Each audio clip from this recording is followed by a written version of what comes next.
Okay, so this is Noah M. Belli from eBay, and this is just a quick tutorial on how to install one of these bad boys.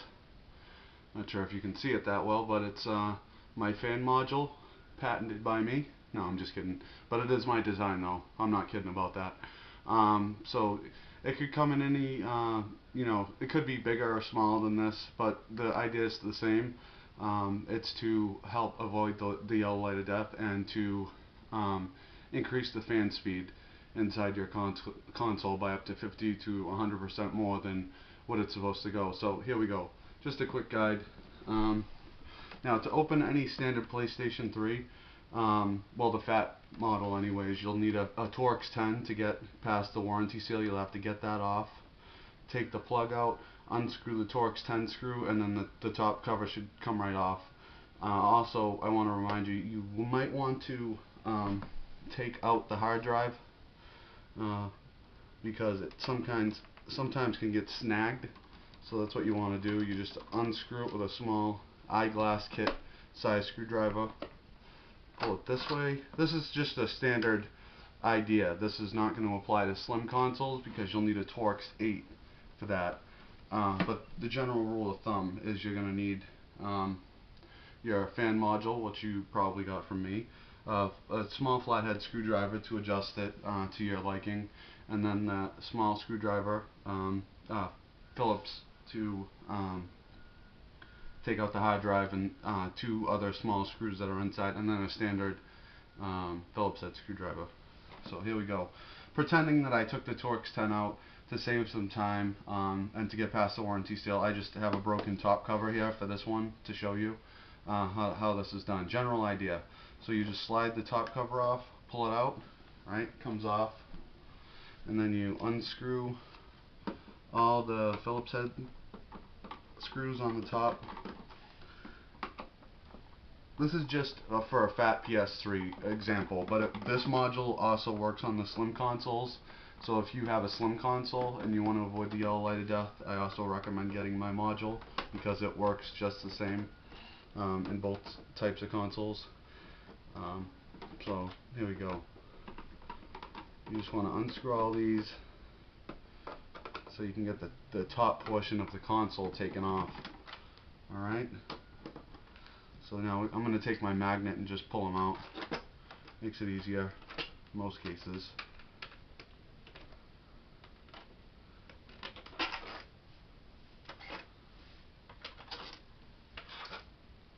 Alright, just set your screws aside, don't lose them. Put that back into place. And then there's a little tab right here, you push on it and you lift the top part up. Now with the older backwards compatible style models, you want to be very careful because there is a ribbon cable going up to the card reader.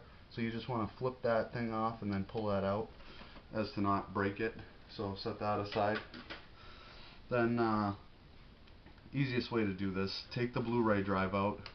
That's a must because you don't want to break that, and gently lift it up this way. Lift this up like this.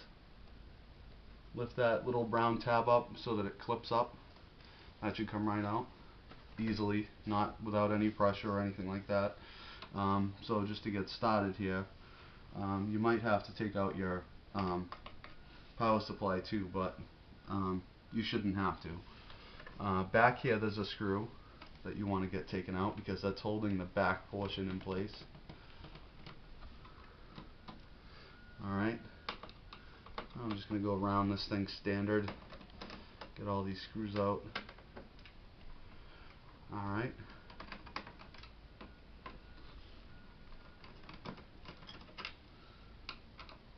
and also where your on-off switches, you get those too. You gotta take this whole bottom part off, and then you want to pull that little ribbon cable out, and that should come right out easily, no problem. Set that aside as well.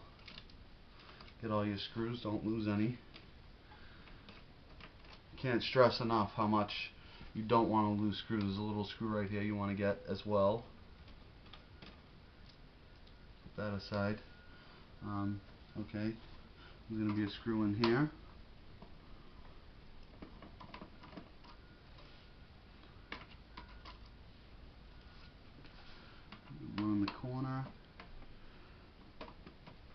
that just about does it for the Fat PS3, just to get it out.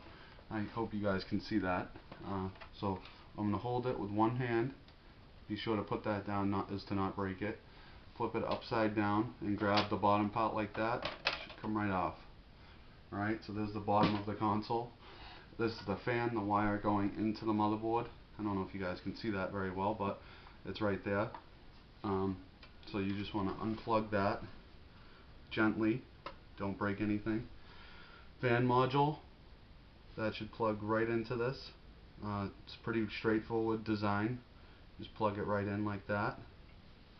And then plug the other end into the motherboard as such. There we go. Alright, it's in there. Alright, I already have mine set at 40 to 50% the console speed, but you can adjust it to your liking. That's up to you. Now, just to get this thing going, I'm going to put the hard drive in so you guys can see it working in action. So plug this in. Now this is dangerous, so don't ever do this unless you know what you're doing. I can't stress that enough either. And to test it, obviously you want to have this bad boy plugged in over here. Alright. Alright, now you guys can hear that. It's actually obviously turned on. Now, to adjust it, you just take your flathead screwdriver, small flathead screwdriver. I'm going to tip it up like this so you guys can see it. I'm sure you can hear the fan. But to adjust it, take this, you just turn that. You turn it up, you hear that? That's 100% speed.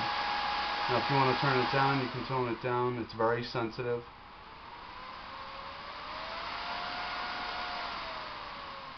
Alright, and that's pretty much it. Now if you guys have any questions, just feel free to send me a message. That's 40 to 60% speed right there. But I'm going to actually just turn it off right now. But that's it.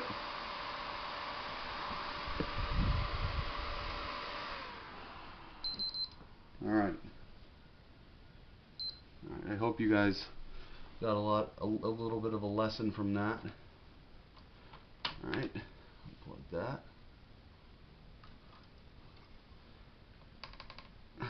Now when you take this out, you want to be careful as to not, like, you know, break it or anything like that, but that's it.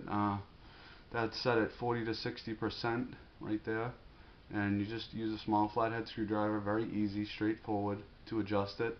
You know, this one goes into the motherboard. Basically just unplug the fan, plug the fan into this, and then plug that into the motherboard. Very straightforward, very easy. But again, I can't stress enough that you need to be very careful. You know, ground yourself as to not have any static electricity on you when doing this, because that could damage the console. And also, I will not be held liable if you damage your console using this or installing this, because I am not, you know, I'm a pretty good guy when it comes to electronics, but people think they can do everything. And just a rule of thumb, if you don't know how to do something, my recommendation is to find someone that does know how to do it, and to have them do it for you, as to, you know, not cause any damage to your console, because it's, you know, obviously very important that you don't damage anything. But this is just a backwards compatible model.